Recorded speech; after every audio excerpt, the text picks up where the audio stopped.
Welcome back to the deep dive. Today we're going to jump into a topic that, well, it touches almost everyone. Hmm. How our bodies manage energy right after we eat. Hmm. You know, that feeling, right? That sort of sudden slump. Maybe you feel a bit foggy, want to take a nap after lunch. Yeah, absolutely. The post-meal crash. Exactly. And it often ties directly into our blood sugar levels, how they respond. So, have you ever wished for a simple way, maybe even a high-tech way, to smooth out those glucose spikes without, totally disrupting your day? It's a really common challenge, definitely. And researchers are always looking into it.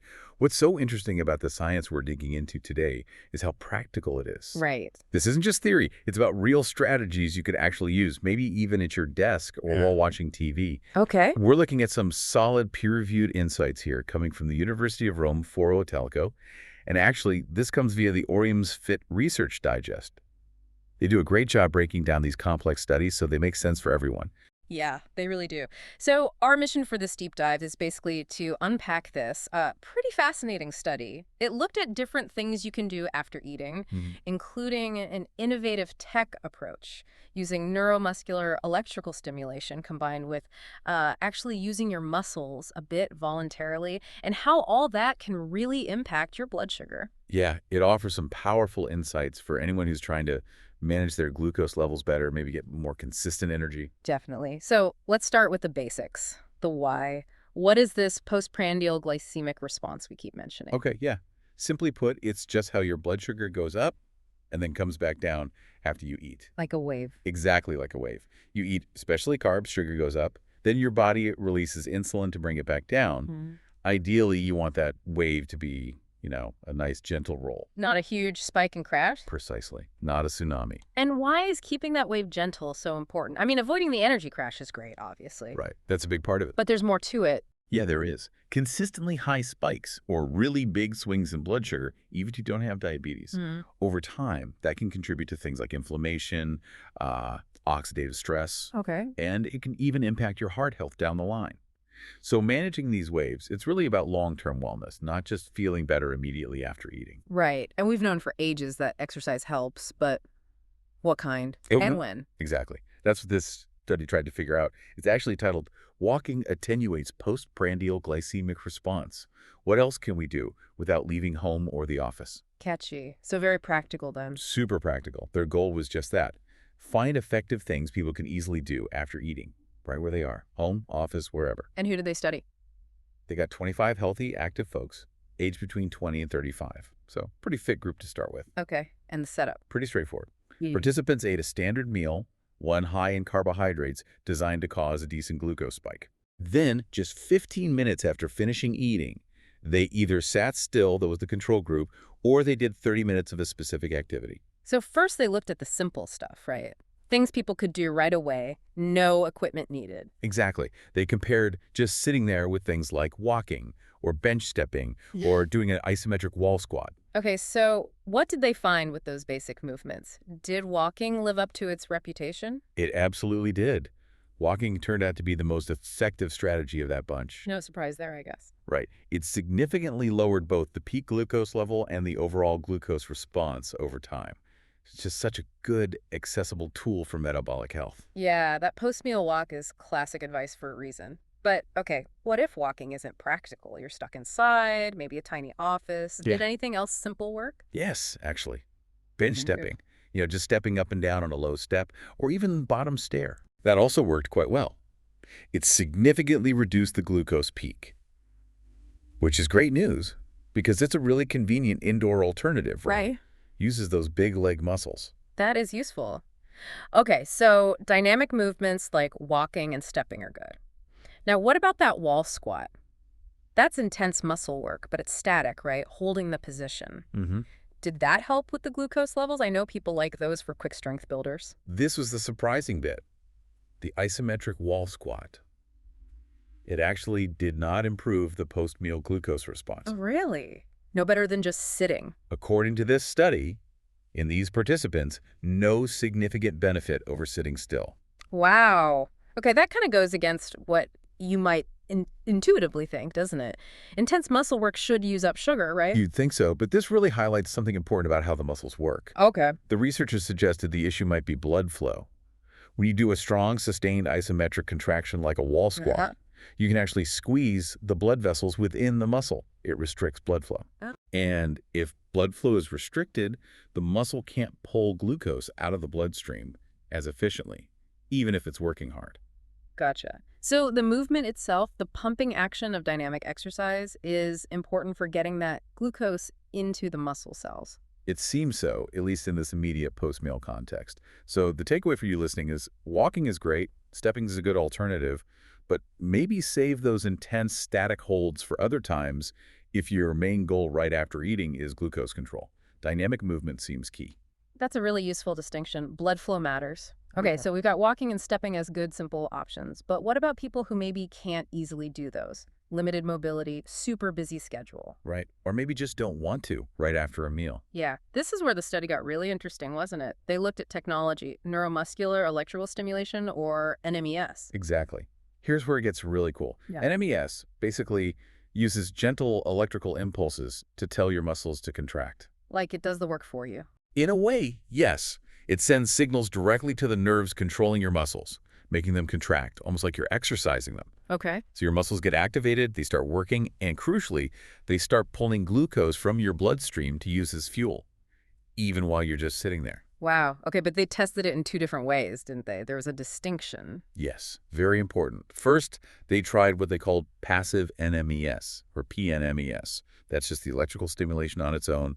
Participant just sits there. And how did that go for this group of healthy, active people? Well, in this specific study, the passive stimulation alone didn't significantly improve the glucose peak or the overall response compared to just sitting.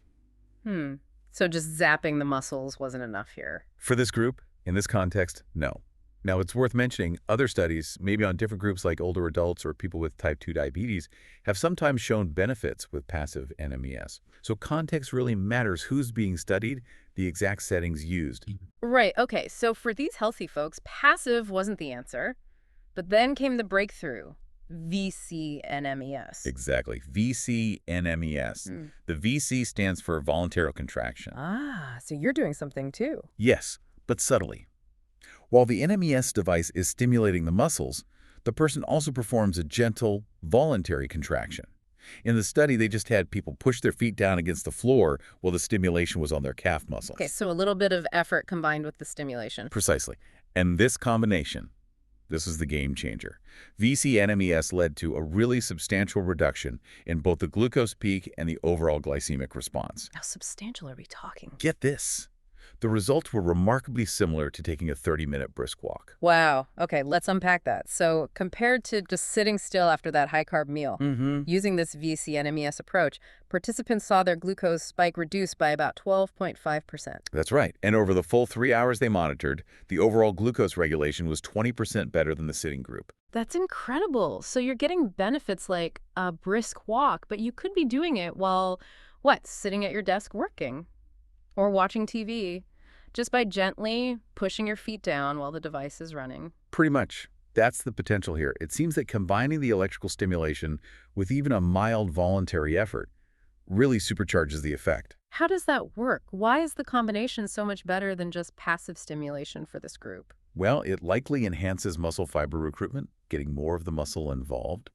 Plus, the voluntary contraction part likely improves blood flow compared to just passive stimulation alone, delivering that glucose to the working muscle more efficiently. Ah, back to blood flow again. Exactly. It overcomes that potential limitation. The muscle is primed by the NMES, and the voluntary push helps it actively take up and use the glucose. Better circulation, better uptake. The convenience factor here just seems huge. I mean, think about people with mobility issues. Absolutely. Or someone stuck on a long flight, or working a job where they're seated for hours. Right, where getting up for a walk just isn't feasible. This VCNMES sounds like it could be a genuinely revolutionary tool for them, giving them a way to manage post-meal glucose without traditional exercise. It really does open up possibilities. It shows how technology can help make healthy habits more accessible, fitting into real lives and overcoming real limitations. So bringing it all together then, what does this mean for you listening right now? If you want to balance your glucose, dodge those energy slumps, just feel better after meals, what are the key takeaways? Okay, first off, don't discount the basics. Some form of post-meal movement is clearly beneficial. No, walking is still king. Walking is still fantastic, yes. Yeah. Highly effective. Bench stepping is a great, convenient indoor alternative if walking doesn't work for you for whatever There you go. reason. Right. But the really exciting news from this study is about EMS, or NMES, specifically devices that let you combine the stimulation with your own voluntary muscle effort, that VC-NMES approach. This offers a powerful and, honestly, incredibly convenient way to help manage your post-meal glucose. You can do it sitting down pretty much anywhere. And if you're perhaps already using an EMS device, maybe something like one of the muscle stimulators from Orium's Fit, this research gives you a clear science-backed way to use it effectively after meals, doesn't it? It absolutely does. It points towards using it actively, combining it with those gentle contractions. And, Orium's Fit is a brand that really seems committed to that science-backed approach. Eh. They've earned recognition for quality, like those Best Product of the Year awards they've received. Yeah. So if you have one of their devices, which are essentially muscle stimulators enhanced with this kind of EMS technology, this study shows a great way to integrate it into your daily routine for potentially better glucose control. It's about personalized exercise, really. That's a great way to put it. Personalized exercise tailored to your situation. Exactly. This study paints a picture of the future, perhaps, where managing healthy glucose levels becomes much more integrated into everyday life, more accessible, whatever your schedule or mobility. That's a really positive outlook. Okay, so just to quickly recap the main points. Walking is great, bench stepping good for indoors. But the big news is VC-NMES combining electrical muscle stimulation with your own gentle effort. It showed benefits comparable to walking for post-meal glucose control. And importantly, for this healthy group, just the passive stimulation alone wasn't effective. That voluntary component seems key. That's the gist of it. More tools in your toolkit for managing glucose effectively. Fantastic. If you found this as interesting as we did and want to really get into the details, you should definitely check out the Orium's Fit Research Digest online. Yeah, they'll have the link to the original University of Rome paper there. Exactly.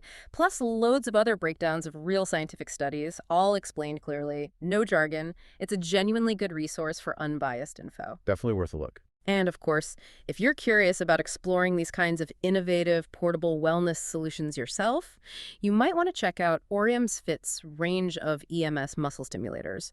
As we said, they're muscle stimulators enhanced with EMS technology designed for convenience and effective muscle engagement. Based on the science we've discussed today, they certainly seem relevant. Yeah, a trusted brand focused on quality. As always, we'd love to hear what you think about this deep dive. Drop us a comment, subscribe, or follow if you haven't already, and a review always helps too. We appreciate the feedback. And just the important reminder, please remember, this discussion is for informational and recreational purposes only. It is definitely not medical advice. Always talk to your doctor or a qualified healthcare professional before starting any new treatment or making any changes to your health plan. Absolutely. Thanks for joining us on the deep dive.